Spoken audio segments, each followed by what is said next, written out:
Hello, good morning ulit sa inyo at nandito naman tayo ulit sa ating Rare Shock Video Edition. So, ang gusto ko sana ma-disassemble tong ating Rare Shock para saan? So, para ma-check na rin natin yung oil seal kung kasi may mga tagas-tagas na ako nakikita at malinis na rin.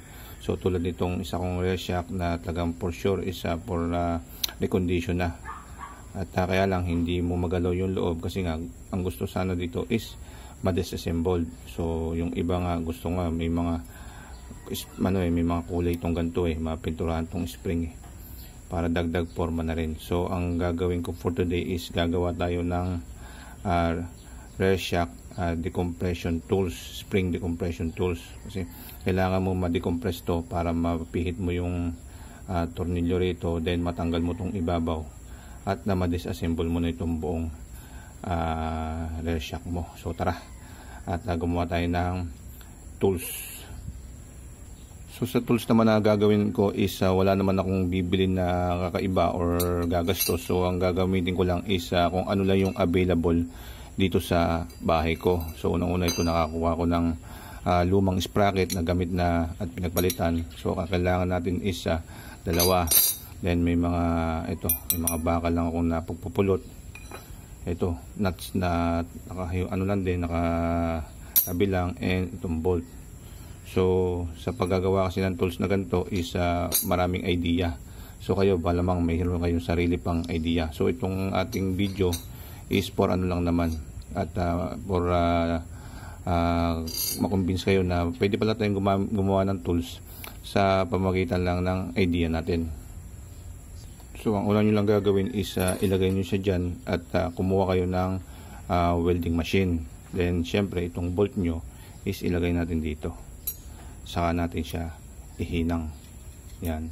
So meron na akong na-prepare na isa, nagawa ko na para mabilis yung ating video. So ayan siya. Ayan siya.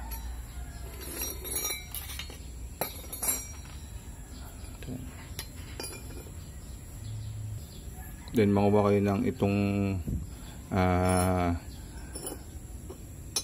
bakal, then ipasok nyo siya, saka nyo siya putulin dito, lagarin nyo kasi ito yun.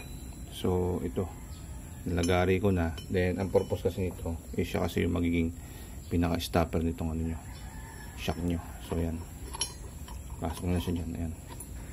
So yan ang purpose nya. So yan.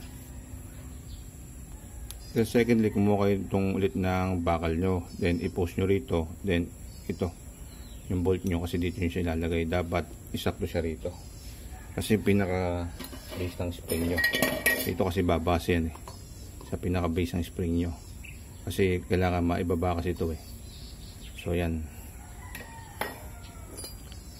so ibaba nyo lang siyang ganun, then saka siya hinangan. Hihinangan nyo ulit. Yan. Then meron na akong pre-set. Ito na yung aking finished product para dito. So ito na siya. Kasi ito lalagay ko na rin din dito. So ang next gagawin natin is itatayo natin siya tulad nito. Then saka natin siya ihinangan para madikit.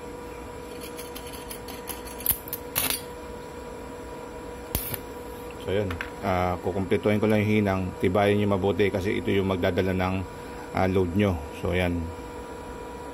So yan, natapos na yung ating homemade Rare Shock decompression tools. So i-set up na natin. So napakasimple lang gawin. Ilagay nyo na syempre shock nyo rito. Then syempre kunin nyo yung pin. Yan, saka nyo saksak pa ganun. Kasi pag nakapwesto siyang ganito, yan, isug natin.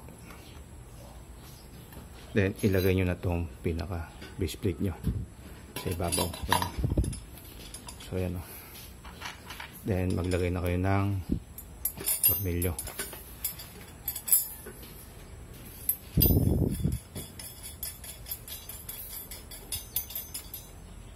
Then ito pa isang nut, lagay nyo na rin. So sabahan nyo na siya.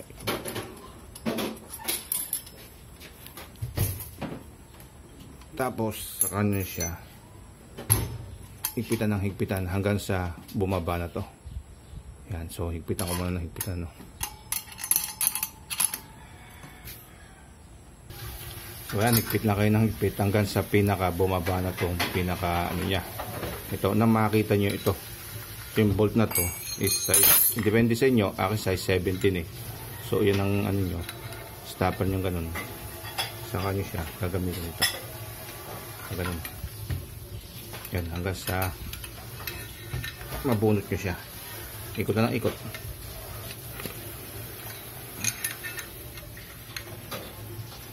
Yan. Yan, ikot na ng ikot. Hanggang sa matanggal nyo siya.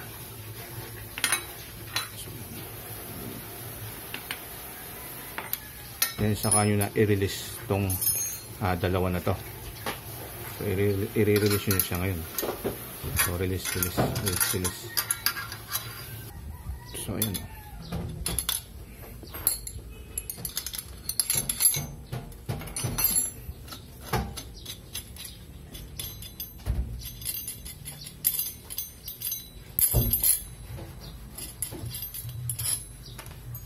Then remove.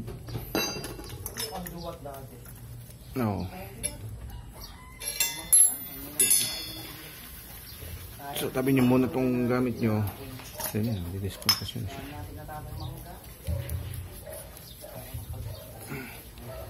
So malilinis nyo siya. Pipinturahan. Ayan. Then mapapalitan nyo na siguro yung seal kung sakali may pamalit kayo o malilinis nyo. So pwede nyo pinturahan to. Ayan. So super clean nyo na siya. So ito tanggalin ko na kasi ito eh. Papalitan ko to ng bago. So ayan, sa pagbabalik naman, napakasimple. Pagbabalik, reverse lang ng pagtatanggal. So ayan. So hopefully nakatulong lang itong ating video. Maraming salamat sa inyo. At lilinisin ko na to. Baka pinturahan ko tong spring ko ng neon green. Ayan. Sa mga mahilig setup, ito, try nyo munang galawin yung stocks rear shock nyo, baka sakaling makatipid-tipid kayo. So ganito lang yung ating video. Paalam sa inyo, paalam. Yung pagbabalik ulit reverse lang ng pagdi-disassemble natin. So ganun lang din siya. So salamat, paalam ulit sa inyo, paalam.